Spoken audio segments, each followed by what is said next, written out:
Good morning, everyone, and welcome into the Wake and Take. It's your boy Jason, and we have some football to talk about today. Today's biggest stories is we have heard some updates on DeAndre Hopkins, on Josh Jacobs, on Dalvin Cook, some contract offers, some contract insights that we're hearing, plus some other topics and news that I'm hearing from camps, from beat reporters, all of that fun stuff. So why don't we sit back, relax, enjoy our coffee, and enjoy the show.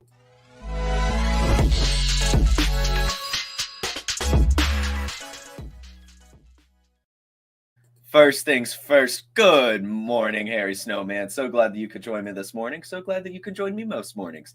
And everyone that joins me, thanks for joining. It's great. It's fun. We love the Wake and Take here at the Wake and Take. But yesterday was kind of crazy. There was some stuff going on in the air that honestly tragic, honestly incredibly unfortunate. We'll start with the bigger story, and that is Leonard Fournette. I'm going to play a little video here. Look at this. This is his car. He was just driving, and it caught fire. So workers for Dodge, and well, Dodge in general, they're having a little bit of a PR crisis right now. Their car just catching fire. This is a 2023 Dodge Durango Hellcat, randomly inflamed. While Leonard Fournette was just driving on the interstate. Absolutely insane. He's all okay. I mean, he's the one who filmed this, so that's good. It looks like he's in Florida, if I'm going to use my GeoGuessr brain here. So, perhaps he's, just kind of driving around Tampa or whatever, still trying to get with them. I don't know where he was driving. I probably could have looked that up, but no football insight here, I would say. Just it looks like he's in Florida, so perhaps meeting with Dolphins, perhaps meeting with Buccaneers, perhaps meeting with the Jaguars. But he's okay. Leonard Fournette is okay. He's good, and maybe this happening will make some teams want to go out and sign him. That's the update on Leonard Fournette. Nothing football wise, but just a crazy scenario that happened for him. This one is definitely unfortunate. Thoughts and prayers out to Ryan Mallett's family. Yesterday, he drowned in Destin. There had been, I was reading about this. It's actually kind of crazy. This has been the Gulf of Florida, Panama City. And granted, he passed away at Destin. He drowned at Destin. But Panama City, basically the same beach, has been the deadliest beach in the United States this month, with already 7 drownings. And apparently there have been some others in Destin. Father's Day weekend was brutal down in the Gulf as well, people saving people from drowning. And one of these people, unfortunately, was former NFL quarterback Ryan Mallett, former Michigan quarterback. It sucks. It sucks. From what I hear is that it was a double red flag day. People had been warned to be going in the water, but the cautions were not heeded. And unfortunately, an NFL player fell victim to it. And it's sad. It's incredibly sad. But I mean, the thing that we can take away from this is just, heed those warnings. If you're at the beach and you see a double red flag, don't go in. Don't go in. It appears that he got caught up in a riptide, and those are incredibly hard to get out of. Incredibly tragic situation. Heart goes out to his family, his friends, everyone that knew him. It's a terrible, terrible situation. But such is life, right? Such is life. Those are the things that happen when you play with fire. Next up, guys, I mentioned some contract stuff. We have a Dalvin Cook update. And apparently at this point, he has been offered a contract from Miami. This is per Barry Jackson with Florida Sports Buzz. His source is unnamed. He says, source with direct knowledge, the Dolphins have indeed made an offer for Cook. He doesn't know what it is. Dalvin Cook has called Miami a perfect fit, but is in no rush to sign. Still has time to wait for a dollar amount he's comfortable with. So if we're to read into that, that means that this contract that was offered was not quite what he was hoping for from Miami. Still kind of playing his cards, but also, he's a veteran. So, I mean, as much time as he can take away from having to do some extra practices and everything, it probably behooves him, right? I mean, I'm sure he wants to spend as little time with this team as possible, given how long he's been in the league and everything. So he probably just wants to slide right in. I think July 30th is when their camps will be starting. So that's probably more when a decision will come. Tom Pelissero told Rich Eisen that Dalvin Cook has multiple offers, though, and a half dozen teams have expressed interest. He mentioned the Jets, the Broncos, the Patriots, and the Dolphins. And he does say that he expects somebody to sign Dalvin Cook to a significant contract. So if we're to read into this Tom Pelissero quote, then we are to assume that the Dolphins did not offer that significant contract, or else Dalvin Cook probably would have already accepted it. And so they're expecting some big money to come from either New York, Denver, or New England. I would have to wager that New England is probably not spending a ton of money on a running back, given they have Ramondre and the thing we talked about with Pierre Strong yesterday and pressing right now. The Broncos, I think, makes a ton of sense. I really do. You're going to be able to take your time back with Javonte Williams and all of that stuff. Kind of same with Breece Hall, but I don't know with the Jets. Because Breece Hall does seem to be on track, and they have so many backup running backs with Michael Carter, with Zonovan Knight, with Israel Abanikanda now, that I feel that Dalvin Cook might be a bit too crowded for the Jets. So I'm honestly not expecting that at all, but I do think the Broncos, Patriots, and Dolphins make a semblance of sense. The Broncos, I think, is one that kind of keeps catching my eye when I hear it, or my ear when I hear it. The Patriots, they have the money, but I don't really see it. And the Dolphins reportedly have already offered a contract. It just doesn't seem that significant. So we're still waiting, right? We're still waiting, but it seems to be getting closer and closer until it is, it is actually going to happen, right? The July 30th, end of July is probably when we'll actually see these contracts be signed for not only Dalvin Cook, but also DeAndre Hopkins. DeAndre Hopkins currently is still weighing options with New England and Tennessee, as we talked about last week, hasn't received any other contracts. And the update I have for you is that the Browns are not likely to pursue the Deshaun Watson, DeAndre Hopkins reunion. This was one of the potential landing spots that we talked about. It made some sense, getting them back together. The Browns had the money. The Browns could use a wide receiver like DeAndre Hopkins.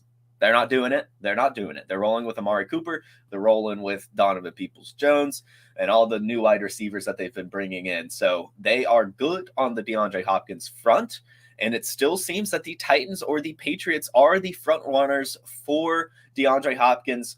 Haven't really heard anything different yet. Anything different yet has not been heard from me. So we're just going to keep kind of betting on that. If I, again, have to choose, I assume it's the Patriots. I think that one just makes so much sense. And yeah. So I'm going to still believe he's going to the Patriots. That's my little flag plant there for DeAndre Hopkins. But again, as of now, so no true update, just that the Browns are officially out, reportedly. Another player that we're waiting on some contract information with is Josh Jacobs. Josh Jacobs still has not signed his franchise tag. We all know it, but it came out yesterday. Another thing from Tom Pelissero, who is killing it right now in the media. One situation that nobody's talking about is Josh Jacobs. At this point, if there's no long-term deal, I don't anticipate Jacobs being there at the start of training camp. And I don't know that he shows up week 1. Wow, right? You would assume that Josh Jacobs would eventually sign this thing and just get it out of the way, wait as long as possible maybe. But the fact that Tom Pelissero believes that he might not even show up week 1 is concerning. We see running backs. We've seen Le'Veon Bell. We've seen Melvin Gordon try to hold out for some extra money and then not get that extra money. In fact, usually end up with less money and then also not produce as well when they go to a new team. So I do believe if I'm Josh Jacobs, I'm maybe not signing that franchise tag, but if I might be signing a 2 to 3 year contract that makes maybe $500,000 less per year, just to go ahead and get that contract. I do believe that Josh Jacobs just wants a couple years of guaranteed money, right? That's kind of the big deal here is he's not worried about, $10.9 million for a running back. That's a good bit of money. Like that's not what he's trying to leave on the table. He just wants some insurance, right? He just led the league in rushing.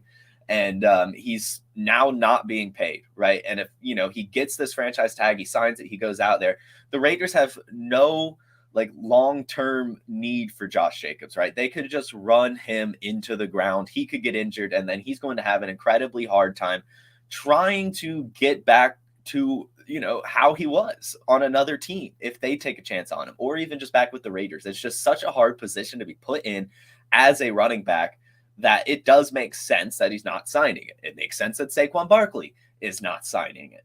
But I hope he does, right? Or I hope they work out this contract too. I do want to see Josh Jacobs out there. I personally just want to see if he can do it again, right? I mean, that was a fantastic year that he just had, and I would like to see that happen again. I would like the Raiders to be good. We all like good football teams, right? And Josh Jacobs helps them. And if we could have Josh Jacobs and Devontae Adams performing the way that, we've always wanted them to, then Jimmy Garoppolo is going to be fine. And I like watching Jimmy Garoppolo succeed. I may be the only one in the world that likes Jimmy Garoppolo, but I like Jimmy Garoppolo. So I hope this Raiders offense figures it out. I hope the Raiders figure it out because I do want to see them at least pull out a 500 record, give the Chiefs and Chargers competitive games. Those are always good, the little Raiders rivalry games. So anyway, that's kind of my little bit on that. Josh Jacobs still hasn't signed it, and we'll see what happens. That's kind of the main motif of today's show is we'll see what happens. But there are some small updates that we need to talk about. This is a fun update. I've got a few wide receivers I'm going to round out the show with, and this one is Trent Sherfield. I saw a quote yesterday, and this is just off-season stuff, but Josh Allen said, Trent Sherfield is one of the hardest working guys on the team and doesn't complain about anything. Really likes Trent Sherfield. Right, Trent Sherfield last year for the Dolphins had 417 receiving yards off 30 receptions and 2 touchdowns. One of those games, he had 14.5 points with 75 yards and a touchdown. A decent game. His profile, also decent. Trent Sherfield is not going to be massively fantasy relevant at all without an injury, but I do think it's important to talk about it just because he's probably locked himself to, at the very least, the wide receiver 4 role on this team, and that could eventually turn into something. I still do definitely believe it's DeAndre Hopkins, Gabe Davis, Khalil Shakir in the slot. Trent Sherfield maybe taking some stuff away from Shakir every once in a while, or just popping on for some 4 wide receiver sets. But yeah, it seems he's impressing the team. I did see a quote also that Mike McDaniel was expecting Trent Sherfield to produce for the Bills. If you'll remember, that was his coach in Miami. And that's cool to see too, like a former coach saying that, hey, this guy is going to be good and he's going to help you guys. That's just a fun little added note about it. So keep your eyes on Trent Sherfield. Could be an interesting hold in some deeper leagues. We'll see, right? Next up, another wide receiver that's making some splashes this offseason again, is Romeo Doubs. This guy, every offseason now. Last year, he was one of the biggest preseason discussions. This year, again, he's blowing up. Rob Demovsky from ESPN has reported that Packers wide receiver Romeo Doubs has seemingly become quarterback Jordan Love's go-to guy.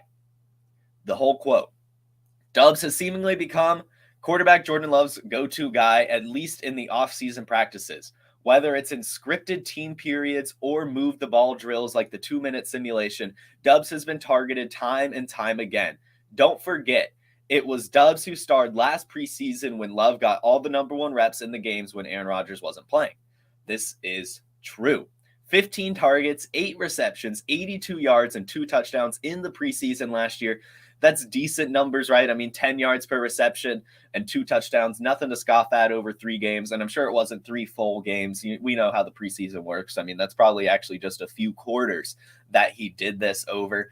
So, I mean, this Packers offense, I kind of talked about it briefly yesterday, but I'm starting to believe that they're just going to be fine. Like, I really don't think there's going to be much of a hesitancy at all after losing Aaron Rodgers. I think Jordan Love's going to be able to command this offense. I think he's going to bring some new light into it. And if Romeo Doubs is actually good, as the Harry Snowman says, everyone gives him so much guff. Everyone seems to hate Romeo Doubs. It is like the hottest thing in the world to say you hate Romeo Doubs. I don't hate Romeo Doubs. I've got nothing against the guy. If the dude can ball, the dude can ball. So I will see what happens with him, right? I'm a huge Christian Watson guy, so I hope he's not too good. I don't think he's too good, but he could be a really good wide receiver 3 or 2, depending how the competition goes with Jayden Reed. As things stand, it appears to be Christian Watson, Romeo Doubs, then Jayden Reed. That's a pretty good wide receiver core, right? That's a pretty good wide receiver core if Doubs is actually good. As we say, everyone gives him some crap, but maybe he doesn't deserve it. He was fantasy relevant at the beginning of the year last year before his injury, and he was decent enough with, Alan Lazard was there as well, and Christian Watson was blowing up, and he still came out and had a couple good games as well. So I don't know. I'm going to, I think, try to get myself some exposure to Romeo Doubs because he's incredibly cheap to acquire because people just don't like him. People don't like him at all. And this could be a wide receiver, too, on the Packers offense that's going to be passing the ball, I think, a lot more than they did with Aaron Rodgers. Jordan Love is younger, has an arm. If you look at his college profile, dude was slinging it.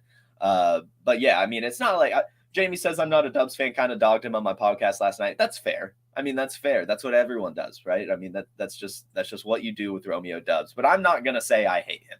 I'm not going to say I'm a fan of him either, but I've got no reason to dislike him. His profile's maybe not the best, but he has produced a decently enough when asked. And that's really all you can ask for from an NFL player, especially one that's not like trying to be the alpha on this team. He's just trying to be a wide receiver on this team. And there are places for players like that in the NFL. And yeah, it seems like it's Romeo Doubs in Green Bay is just something like that. Just something like that. Just a guy who's going to get some targets, whether we like it or not. Next up, guys, another wide receiver that's catching some heat right now is Treylon Burks. Maybe he was fired up when they were supposed to bring in DeAndre Hopkins. He's like, no, I want to be the alpha for Tennessee. Don't bring in anyone, because ESPN's Teron Davenport reports that Treylon Burks is playing at a different speed in offseason workouts and practices. Per Davenport, Burks is sporting a noticeably leaner build this offseason. He said Ryan Tannehill has faith to throw Burks' way regardless of if he's wide open or in tight coverage. Burks could be primed for a breakout in his sophomore season.